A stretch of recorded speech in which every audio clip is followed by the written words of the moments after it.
Boa tarde, amigos. Hoje, 14/5/2020, 17 horas e 33 minutos. 3 minutos de espera aí para quem está nos aguardando, hein, gente? Mas, na realidade, gente, eu estou aqui hoje para bater um papo com o Maurício Lourenço.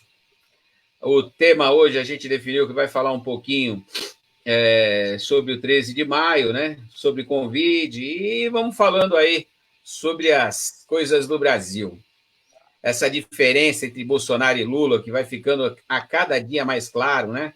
A cada dia vai ficando mais fácil o que é esquerda no poder, o que é direita no poder, para todo o povo brasileiro. Infelizmente, na prática, né? A gente preferia que ficasse só na teoria, mas infelizmente isso aconteceu com a prática.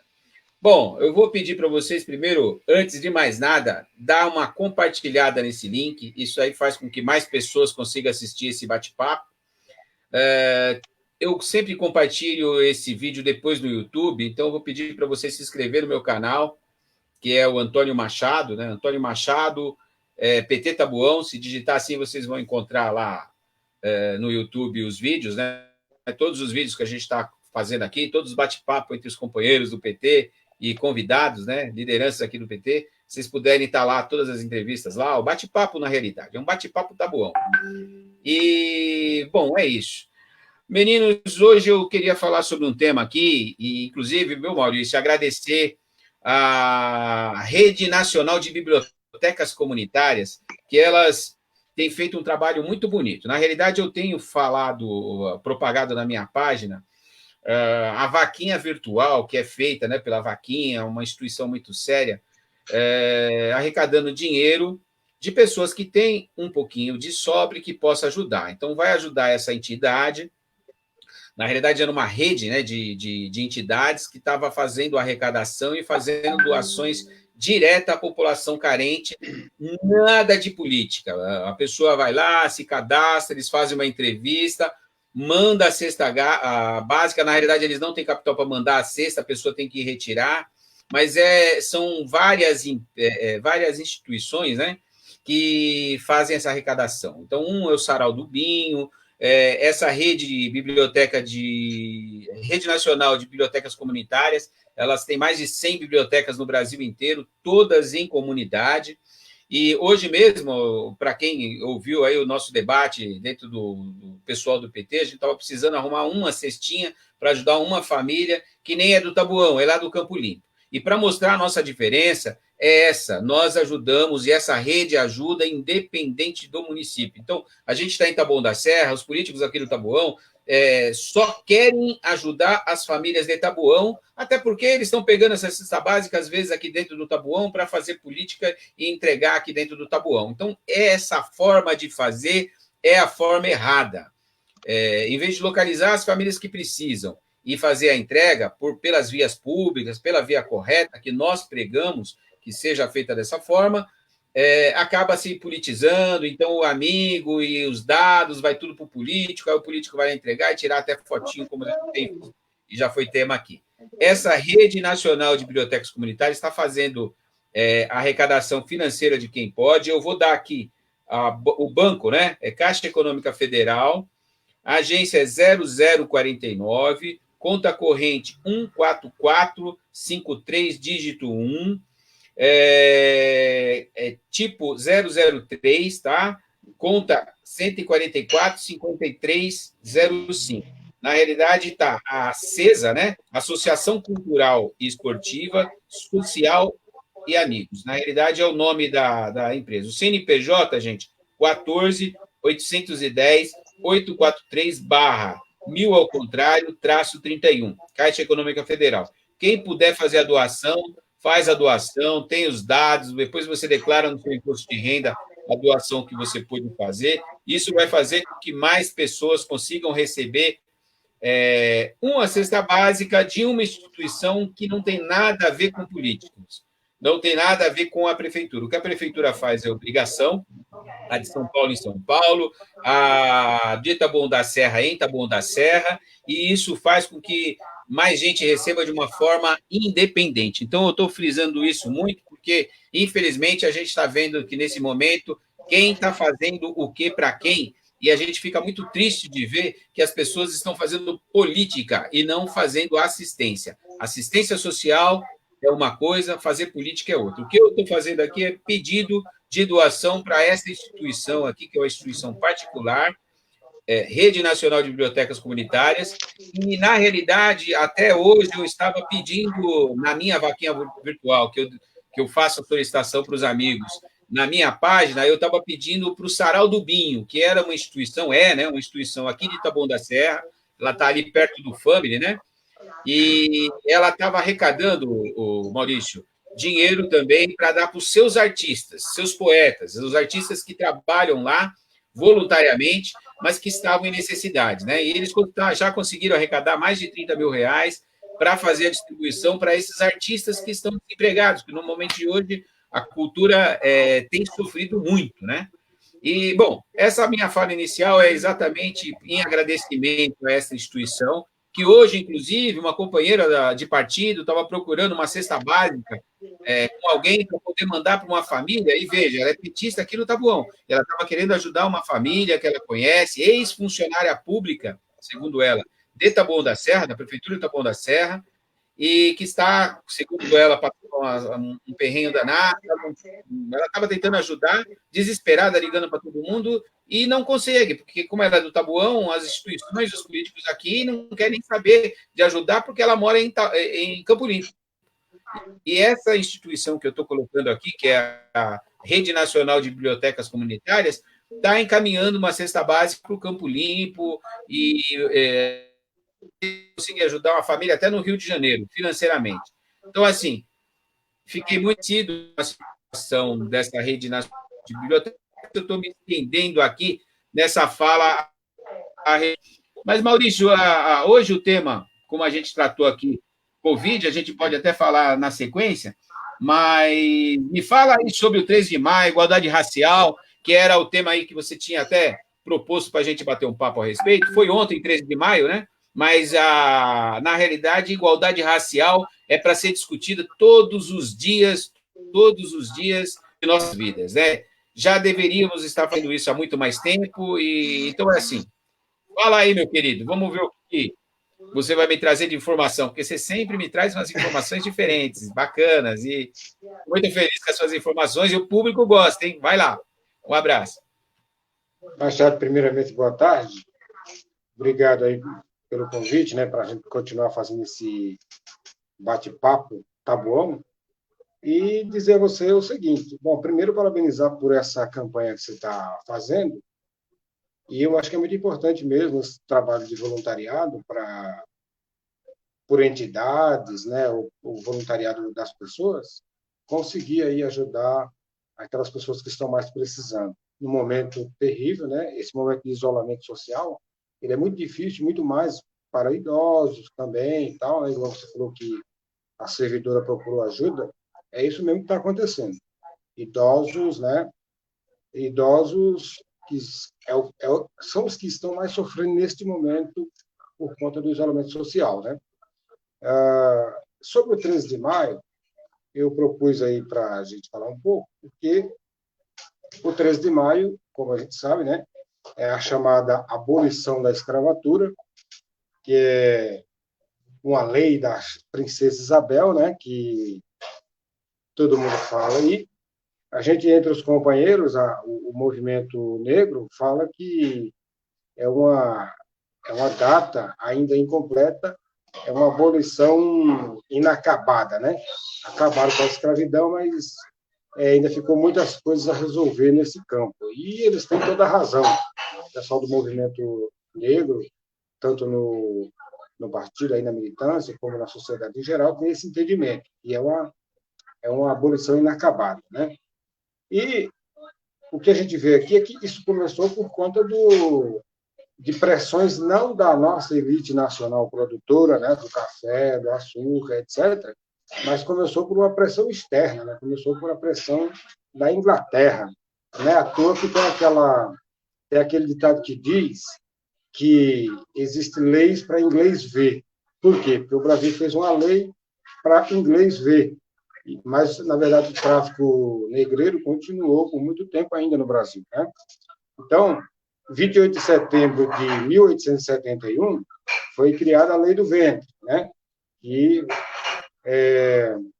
foi o começo, por conta da pressão, foi o começo até chegar a chamada, o chamado 13 de maio, com a lei da abolição da escravatura. Então, isso é uma data importante, né?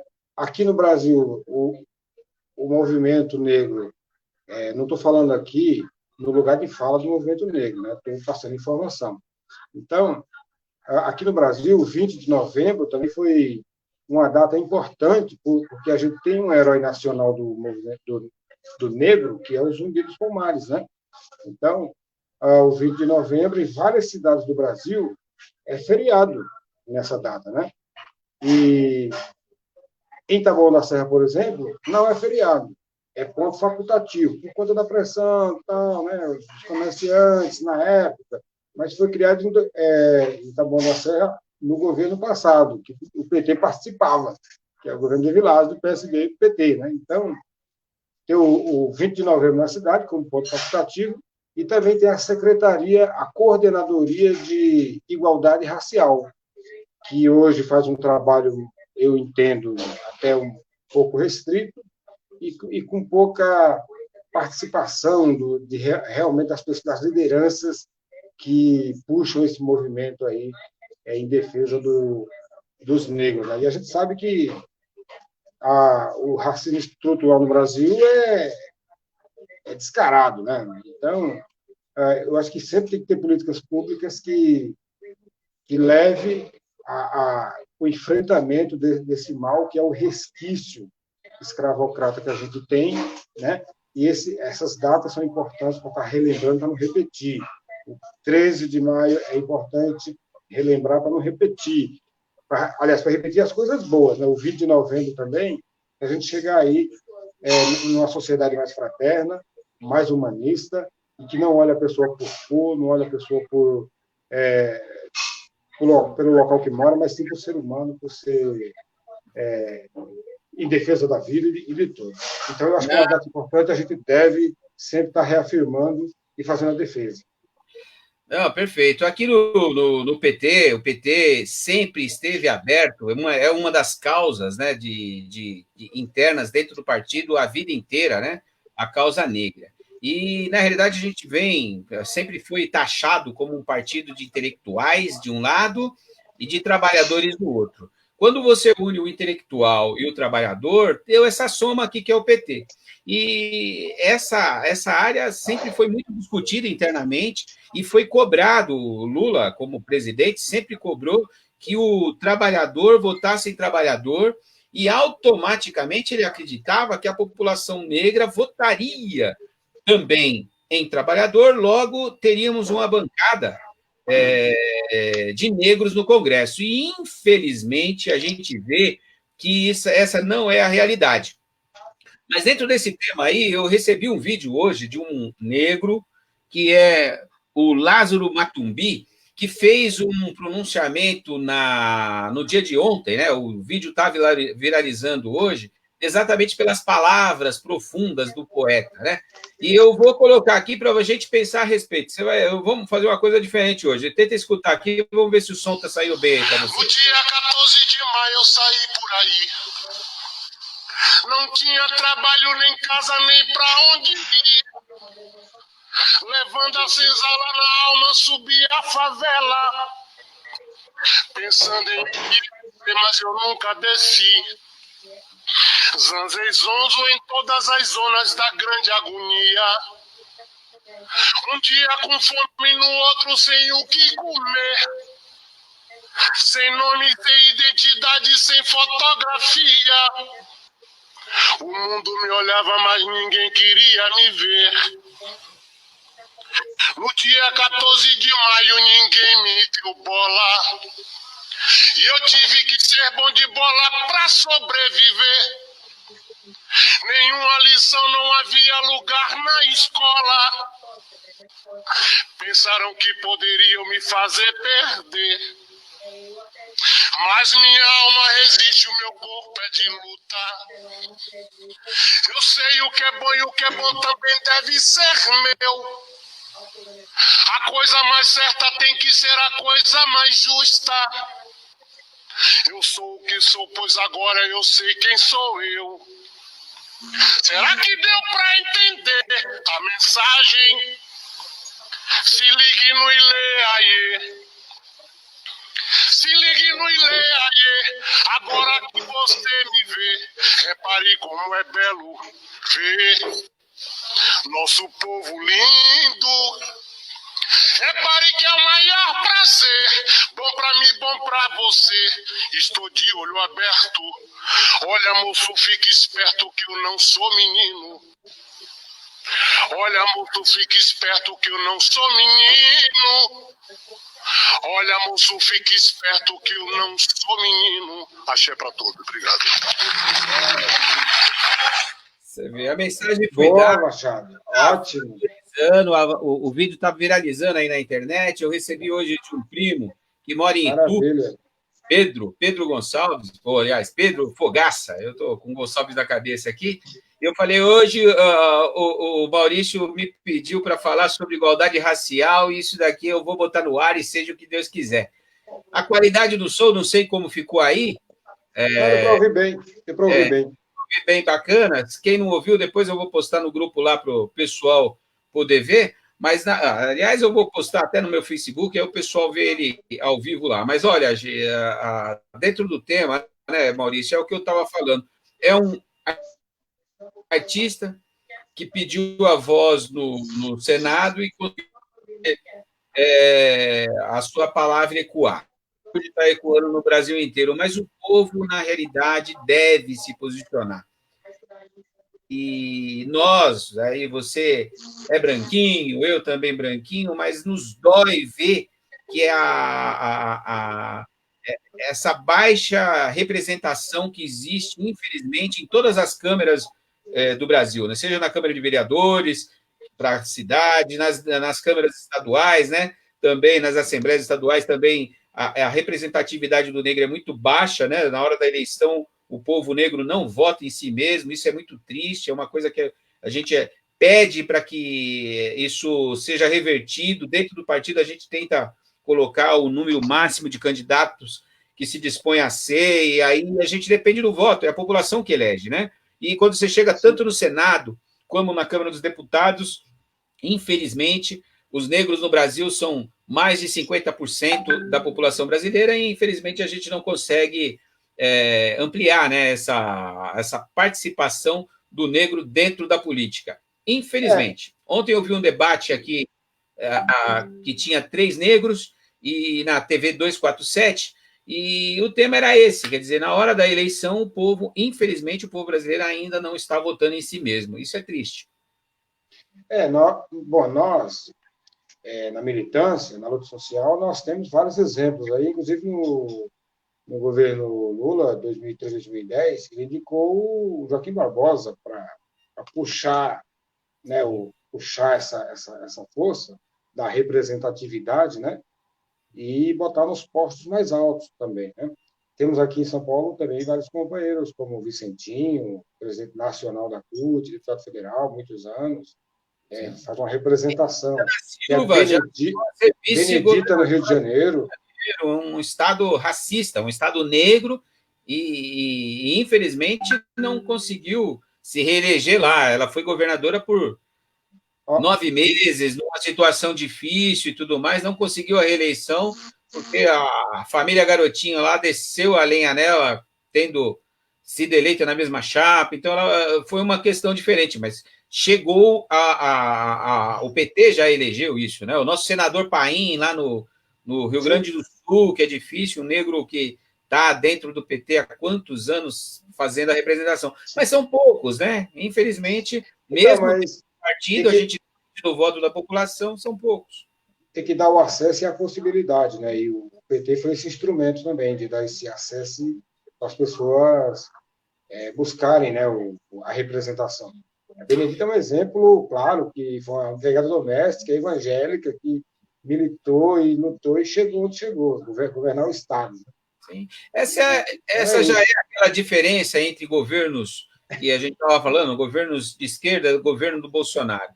governo do Lula, governo do Bolsonaro. Chega a ser covardia a gente tentar comparar os governos, porque o Lula saiu com uma aprovação muito grande, ele teve a votação muito grande, e o Bolsonaro agora teve essa votação também, mas o que importa é, dentro do governo, o que está fazendo. Você pega, de um lado, as declarações do Bolsonaro durante a vida inteira, é de um lado da sociedade, né?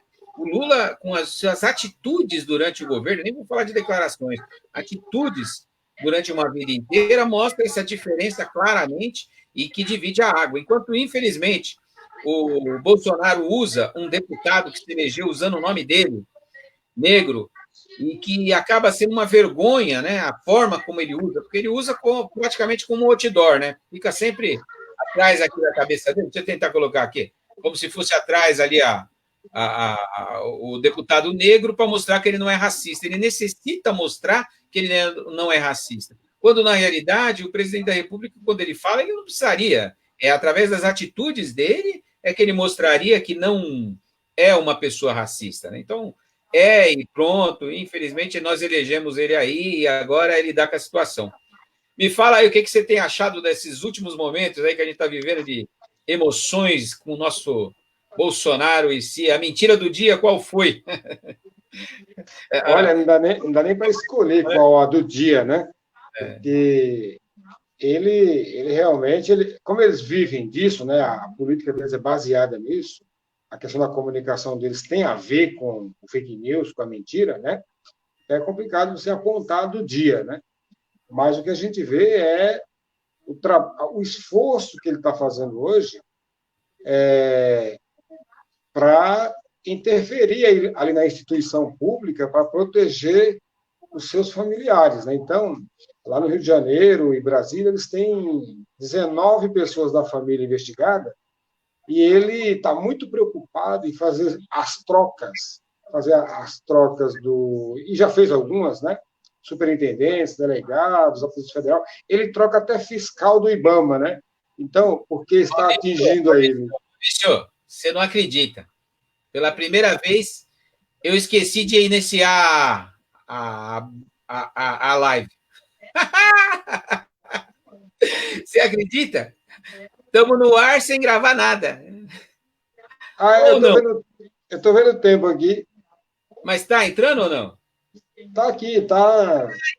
Eu ouvi o Geru falando aqui que a gente não está no ar. Eu falei, mas não é possível. Será que ele não está no ar? Está no ar, então. Eu estou vendo aqui, naquela página lá, está passando. Está entrando, não? Então está entrando. O Geru que não deve ter conseguido entrar e me atrapalhou aqui agora, porque eu achei que estava no ar. Eu achei que já não estava no ar. Desculpa aí, mas eu acho que está no ar sim, pô. Tem o pessoal lá, é que ele não viu. Peço desculpa, Maurício. Segue a palavra aí. Então, pelo que a gente tem visto, né? Ele continua se esforçando bastante para modificar as instituições, trocar pessoas, mas totalmente no interesse pessoal, no interesse familiar, né? Então, como você falou, não dá para comparar o tipo de governo do presidente Lula, Dilma, PT, com esse governo. Esse governo é um governo fascista, né, cara? O cara quer se apropriar das instituições para interesse particular. É o que a gente está percebendo. Então, enquanto as famílias do Brasil estão com problemas aí, isolamento social, a pandemia atacando, morrendo pessoas, ele está preocupado com a família dele, proteger a família dos malfeitos que fizeram, né? E nos 13 anos nossos lá, você não viu em nenhum momento, nós fomos muito acusados de ser republicanos, porque não interferia nas instituições, Polícia Federal, Ministério Público, para parar a investigação. E, nesse caso aqui, o cidadão, na primeira investigação, o primeiro ataque, ele já está querendo modificar tudo. Ele derruba ministro, ele derruba secretário, ele tira delegado-geral, ele tira superintendente da PF, desde que o que ele vai indicar proteja lá seu filho, sua mulher, seu sobrinho, o Queiroz. O Queiroz, aliás, tem uma proteção internacional, né? Porque você vê que ele é chamado pelo Ministério Público, ele não aparece, não tem condução coercitiva para o camarada, né? Então, aliás, fica até feio para as instituições, né? Porque o ataque que é feito à família, ao irmão do Lula, por exemplo, ao Frei Chico, um ataque desproporcional, horroroso, invadir a casa dele, e o Lula falou que não ia interferir nisso, porque era uma investigação no irmão do Lula, não é no presidente da República. Então, ele ia aguardar as investigações. Não deu em nada, era fake news total, era só para atacar o Lula enquanto presidente. Mas ele deixou a coisa correr, né? O Lula resolveu enfrentar a Lava Jato, enfrentar o pessoal de Curitiba de peito aberto. E, na minha opinião, ele está vencendo, sem precisar interferir, nem nada, só com a verdade, só buscando, provando que ele é inocente. Diferente desse pessoal que não quer provar que é inocente, quer trocar quem está investigando. Muito estranho, né? E muita diferença. Na realidade, Maurício, essa é a grande diferença, né? Quando você analisa os fatos e você faz história, se você tiver inteligência para entender o que está acontecendo no seu momento, e isso é a inteligência política do Lula, ele está sempre muito à frente, né? Ele conseguiu enxergar o que ia acontecer com ele, ou seja, que ele seria preso 2 anos antes, 1 ano antes do que aconteceu. Então, lá, inclusive foi liberado um áudio, eu não lembro agora o nome do jornalista, na realidade ele não é jornalista, agora tá, é Alberto alguma coisa, mas foi divulgado um áudio do Lula com esse Alberto, que é um especialista intelectual, em mais ou menos janeiro, final de 17, onde nesse áudio, que foi divulgado pela imprensa, né, com certeza deve ter sido o Moro lá que liberou, mas você vai lembrar. Nesse áudio, o Lula conversando com um cara, e o cara explica, né? Eu acho que é ele mesmo. E ele fala declaradamente o que ia acontecer com Lula. Então ele fala, Lula, eu acho que foi em 16 essa conversa, porque veja bem, ele fala na conversa que ele tinha que ir para o governo Dilma. Se ele participasse do governo Dilma, ele não seria, o processo dele subiria para o Supremo Tribunal e lá o processo dele não seria julgado como seria julgado pelo Moro na visão dele. Eu estou colocando essa história só por quê? Porque o áudio virou público, né? Então veio a público em 2016 o áudio desse intelectual conversando com Lula e pedindo para o Lula, vai para o governo, você não quer participar do governo, mas você deve participar porque você vai tirar o seu processo da mão do Moro. E o Moro vai te sacanear, ele vai para cima de você lá na frente e tal. Então, era um intelectual que estava vendo como ia ser o julgamento do Moro, um julgamento político. Em 2016, ele falou como seria o julgamento do Moro em 18. Ele previu 16, 17 e 18. Quando chegar lá na frente, eles vão te botar na cadeira. Ele não falou exatamente o Moro, porque se acreditava que os processos do Lula não iriam para Curitiba, mesmo nas primeiras instâncias, mesmo assim. Ou seja, pessoas inteligentes, os intelectuais, eles estão à frente do seu tempo. Então, eles estão vivendo hoje, sabendo o que aconteceu ontem e já prevendo o que vai acontecer amanhã, e prevendo corretamente.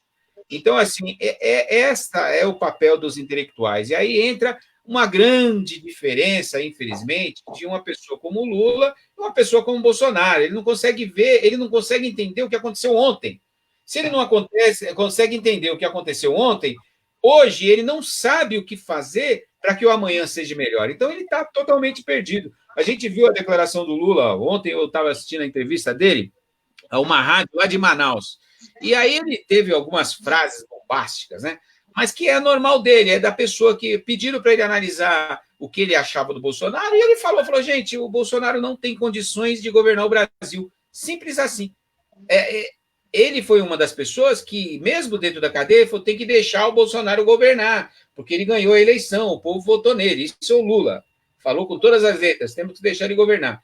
Hoje, nós já deixamos ele governar por 1 ano e 5 meses, né? Quase, praticamente 1 ano e 4 meses, mais 15 dias, são praticamente 1 ano e meio. E já está claro que, infelizmente, nós estávamos certos em ficar com o professor. Ele não tinha condição intelectual de chegar a esse posto. Intelectual, veja, ele não entendeu ainda. Então, na realidade, dentro desse nosso tema aí, Lula, Bolsonaro, é triste hoje a gente ter a certeza. O Lula, no período que ele ficou preso, 580 dias, a sabedoria dele nunca diminuiu, porque, na realidade, ele conseguiu, além de receber as informações aqui de fora, ele conseguiu se intelectualizar ainda mais, né? Ele leu livros, ontem na entrevista ele estava desenvolto, indicando livros, falando da questão racial ontem, ele falou aqui, ó, ali na prisão, um livro que eu li na prisão e recomendo sobre a questão do racismo é Um Defeito de Cor, da Ana Maria Gonçalves. Tem quase 1000 páginas, mas vale muito a pena. Quer dizer, na entrevista, quando ele falou isso, todo mundo foi procurar, e é um livro que ele tem quase 1000 páginas. Aí criticaram ele, querido, porque o livro não tem quase 1000 páginas, tem 650 e lá vai. A crítica que conseguiram falar a ele é que ele mentiu, não era quase 1000 páginas, é um pouquinho mais de 600. Pô, meu, é brincadeira, né? É um absurdo. O cara, preso lá, ele dá, numa entrevista falando sobre, ele me fala aí, dá uma dica de livro, e o cara, em vez de ler o livro, ele vai fazer uma crítica não ao conteúdo do livro, ao número de páginas que o Lula não sabia exatamente. Pô, é sacanagem, né, Maurício? Pô. Então, o cara fica cada vez mais afiado, né? Virou um youtuber também, o Lula, né? E isso é o que causa raiva nos bolsominions e nesses nazifascistas aí, porque eles não conseguem construir uma frase, né? Eles só fazem memes, né? E falam palavrões nas respostas deles. Então, a gente continua tendo essa figura aí do Lula como grande exemplo, né? Para agora e para o futuro, viu? Inclusive, ele colocou que nem está aí se jogando como candidato a presidente, quer que surja lideranças nos partidos para que não, né? Para que ele seja um grande cabo eleitoral aí e ajude um deles aí. Então, esse é o cara. Na inicial, eu falei bastante aí da vaquinha virtual e da ajuda que o pessoal precisa lembrar, né, que tem que fazer. Importante. E a gente acabou não falou dos números de Covid aqui em Taboão da Serra, né? Me empolguei aí falando da doação que o povo precisa fazer, divulgando o número de Covid, mas esqueci de falar dos números de Covid em Taboão da Serra. Aqui aumentou, pelos últimos números aqui, para 43 o número de óbitos. A gente já está há 32 minutos falando, eu vou ser meio rápido aqui, mas assim, chegou um cafezinho. Agora começou a trazer o meu cafezinho só depois dos 30 minutos. Acho que ela está melhorando. Está melhorando. Acho que ela está gostando do papo. Ela falou para mim que a gente continue meia hora e já está se alongando. E a ideia é essa mesmo. Se a gente fica num bate-papo bom, por que parar? E com cafezinho, ó. Fica melhor ainda. Mas, voltando ao tema aqui, ó, 43 óbitos em Taboão da Serra, confirmados 291, e eles dão também o número de pessoas internadas, que é onde a gente vê que, infelizmente, o número não vai baixar. Né? O número de pessoas internadas, 31, baixou um pouquinho, mas, na realidade, dentro de uma média ainda alta, né? Se o limite é 40, outra recadinha também sobre o Covid é que o meu primo saiu do hospital, voltou para casa, está isoladinho na casa dele agora, né? A família está com os pais, graças a Deus mesmo, estou muito feliz. Foi a melhor notícia que eu recebi hoje, foi essa questão no caso, né, da situação dele, né, de ter voltado para casa. E os números de coronavírus no Brasil aumentando, quer dizer, cada vez mais está com um número absurdo e, infelizmente, o presidente aí que não nos ajuda, né? Trabalha contra. Vamos mudar a situação do Brasil para fazer a coisa certa? Infelizmente, ele trabalha contra. Ontem teve uma reunião dos empresários, né? Do Bolsonaro com os empresários, onde a Fiesp se fez presente, e, infelizmente, o papo lá temos que sair do isolamento social. Os empresários no Brasil estão loucos. Quer dizer, no pico, os números só crescendo e eles vêm me falar em voltar a trabalhar, em acabar com o isolamento social, totalmente contra os governadores, numa reunião com empresários dominada pela Fiesp, com a palavra do presidente da República. Triste. Eu vi o Abílio Diniz 290 mortes no mundo. Não, eu não vi a fala dele. Eu vi um amigo meu que participou da reunião. Tem um amigo que participa da reunião com o homem.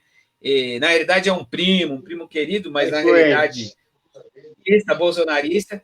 E participou da reunião lá na live com eles, tal, me falou todo empolgado, mas a posição dele é a mesma do Bolsonaro. Temos que voltar a trabalhar. Eu ainda questionei com ele, poxa, mas você acha que quanto mais morte, melhor? Vamos cuidar da economia? Infelizmente, os empresários e essa elite nossa não está conseguindo entender o tamanho do problema, Maurício. Eles continuam com aquele sentimento escravocrata anterior. A frase do Abílio Diniz, que falou que a questão da pandemia já está resolvida nas classes altas e mais ou menos nas classes médias, né? O problema são as favelas.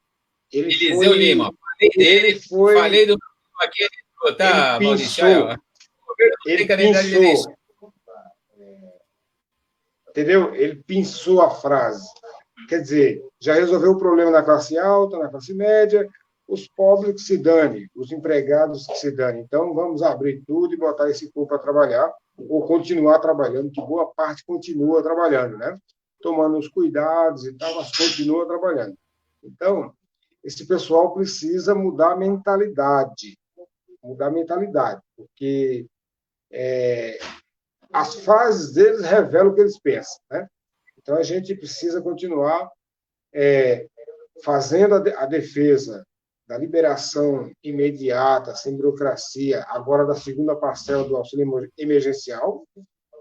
Se a nossa proposta tivesse sido aceita, seria de um salário mínimo, está sendo de R$600, e que todos os trabalhadores tenham acesso a esses 600 a 1.200 o mais rápido possível, para que não seja pior ainda a dificuldade do trabalhador. E isso vai facilitar que ele fique mais tempo em casa, porque, evidentemente, que não é o suficiente, mas entre a vida e não ter nada, é melhor você ter alguma coisinha ali para compensar, para evitar sair de casa, né, nesse sentido. Então, eles, os empresários, já querem que tudo volte ao normal, mas tem que ser humano, né, cara? Tem que pensar nas pessoas, tem que pensar na vida, em primeiro lugar, porque a empresa falida, a empresa que diminui os lucros, pode voltar a produzir e ter lucro.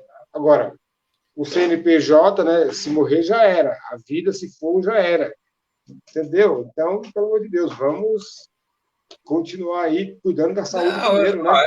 Eu mencionei aqui e nem sabia que ele estava nos escutando agora. Então, obrigado, Eliseu Lima. Na realidade, Eliseu Machado de Lima, é meu primo. E ele... Falei que ele participou da live lá com o Bolsonaro ontem, porque ele me colocou, então estou colocando aqui como uma realidade. Ele está se manifestando aqui, então eu agradeço demais suas palavras, Eliseu. E ele coloca aqui: já tem gente morrendo por falta de reais. Exatamente, Eliseu. Está morrendo por falta de reais, por incompetência desse governo que não fez chegar os R$600 a quem está passando fome. É isso. A crítica que a esquerda faz é que foi aprovado os R$600 e tem pessoas que não recebeu a primeira parcela. Só que nós já estamos no dia 14/5. Ou seja, a primeira parcela era para ter entrado no mês 4, teoricamente até entre o dia 10 e o dia 15. A segunda parcela já teria que ter entrado agora. E a Caixa ainda não começou a pagar a segunda parcela para quem está passando fome. Então, é exatamente isso que a gente está falando. O que foi falado é que, para a economia girar, os empresários têm que entender que, no mínimo, esse dinheiro que vem para a mão do mais pobre vai chegar, né? Vai chegar na economia. Então, as pessoas, para comer, vai ter dinheiro para poder comer. a economia começa a girar no prato de comida. Então, se a pessoa está morrendo de fome, é porque, infelizmente, os empresários estão demitindo, ao invés de manter o emprego. Quer dizer, o Bolsonaro está tomando todas as atitudes contrárias ao que foi pedido. Quer dizer, o que o mundo está fazendo, eu até vinha nesse debate com ele aí, o mundo, a Europa e mesmo os Estados Unidos já está entrando no lockout no meio dos Estados Unidos. Nova York teve que fechar, eles estão pensando em até fechar completamente para poder diminuir o número de pessoas mortas e depois retomar a economia. No Brasil, a gente quer retomar a economia no momento que está subindo o número de mortes. Isso é o erro. O Bolsonaro já está entrando em atrito com o seu novo ministro da Saúde. É inacreditável. Ele trocou o ministro da Saúde, colocou um pior do que aquele e já está entrando em atrito porque ele gostaria que o ministro interditasse os estados. Quer dizer, Eliseu, eu entendi o seu ponto de vista, porém não concordamos. É isso, né, Maurício? Não dá. Infelizmente, os empresários estão... Claro, estão causando problema. Então, a gente precisa continuar aí. Eu continuo com a hashtag Tá Bom em Casa, né? E fora Bolsonaro. E que a gente consiga aí o mais rápido possível sair desse momento de pandemia e que volte ao normal, mas para preservando as vidas, né? Não voltar ao normal, as pessoas sendo mortas. Aqui o prefeito alugando container frigorífico para colocar no... Eu não sei que informação que ele tem, né? Mas está um frigorífico alugado aí, um container, né? Aí até me perguntaram, eu falei, acho que é para guardar cadáveres. Deve ter alguma... Ele está esperando coisa pior que a gente imagina, né? É isso. Quem sabe o Eliseu tem um contato direto com o Bolsonaro e faz o Bolsonaro pagar todo mundo amanhã. Ele me mandou aqui que a CEF paga amanhã. Seria maravilhoso, né? Essa notícia em primeira mão. Mas eu só quero ver, Eliseu, na próxima. Aí, estou gostando da sua participação, pode mandar pergunta, não tem problema. Pode mandar aqui que a gente coloca no ar, não tem problema não. Eu tenho um amigo que mandou umas críticas, né, sobre o nosso programa, viu, Maurício? Só que a crítica dele foi assim, você tem que levar alguém da oposição para ter um bate-papo. Hoje o Eliseu aqui entrou firme para me provocar, né? E eu coloquei ele. Aí um dia eu entrevisto ele, aí o pau vai quebrar, porque as opiniões são diferentes, não tem jeito, viu? É que o vídeo é ao vivo, qualquer um pode entrar e fazer os comentários, e você vai subir o comentário. Sim. Uma hora eu vou dar uma chance para ele, mas na realidade hoje não dá, viu? O Mandetta é médico, é político e estudou medicina. Concordamos com você, nós concordamos sempre com esse tipo de situação, onde diz que... eu estou colocando aqui o que ele colocou, mas na realidade o que acontece? Esse debate vai longe, né? Na realidade, Bolsonaro versus Lula, posição contra a outra. Na realidade, infelizmente, os intelectuais cientistas, os intelectuais médicos, os intelectuais que discutem a situação do coronavírus no mundo têm um consenso. A única forma de bloquear essa pandemia é, infelizmente, para quem pensa o contrário, o confinamento, o isolamento social. É a mais eficaz. Porque se eu não encontro com você, Maurício, eu jamais vou passar o corona para você. Então, infelizmente, é assim. Se a pessoa pega o corona, ele se isola da resto da família, porque a família dele ele não quer matar. Mas se ele tiver que ir no mercado para matar a família dos outros, aí ele vai. Quer dizer, eu não consigo entender isso, entendeu? Então, o debate está muito bom, já são 44 minutos, Maurício, foi muito bacana, vou te chamar para bater um papo a semana que vem, e o Eliseu já está convidado, Eliseu, semana que vem, uma hora que você puder, a gente vai bater um papo, aqui o combinado é 30 minutos, mas a gente já está 44 falando, né, Maurício? Para ficar um gostinho de quero mais, na semana que vem a gente volta. E, olha, pessoal, compartilhe o vídeo, compartilha, por favor. Quem não conseguiu assistir, pode me procurar no YouTube. Antônio Machado, PT Tabuão, busca lá no YouTube que vai me achar, tem todos os vídeos, todos os bate-papos. Hoje o tema era 13 de maio, igualdade racial, e na realidade é 14, porque o rapaz lá falou 14, Maurício, eu já fiquei perdido aqui na data, hein? Você falou 13, eu falei 13, o rapaz que fez o poema falou 14. Bom, mas não veio ao caso. Um abração. O poema falou do dia seguinte, depois da comemoração. Ele falou ontem, deve ter falado hoje do 14, mas não tem problema. Né? O importante é que ele deu a palavra dele. Mas é isso, muito obrigado pela presença, um agradecimento bem grande aí pelas palavras do Eliseu hoje aí, que entrou falando, minha esposa falando que quero mais. Será que ela vai me trazer um outro café se a gente ficar mais tempo, Maurício? O Geru hoje deu um susto em mim quando ele falou a live não está no ar. Eu falei, mas já falamos 30 minutos, tem que começar de novo? Quase que eu derrubo a live. Quase que eu derrubo. Geru, não faz isso com o meu coração, Geru. Eu nunca olho o WhatsApp quando eu estou fazendo a live aqui. Mas é isso, Maurício. Muito obrigado pelo bate-papo. Esperamos aí ter você mais vezes, que o bate-papo com você sempre é melhor. Já vai pensando no tema aí, que aqui a gente derruba qualquer tema, hein? Vamos que vamos. Obrigado a você. Um abraço, gente. Bom final de tarde aí. Visita a minha página lá e visita o YouTube. Tamo junto, Maurício. Um abraço. Satisfação.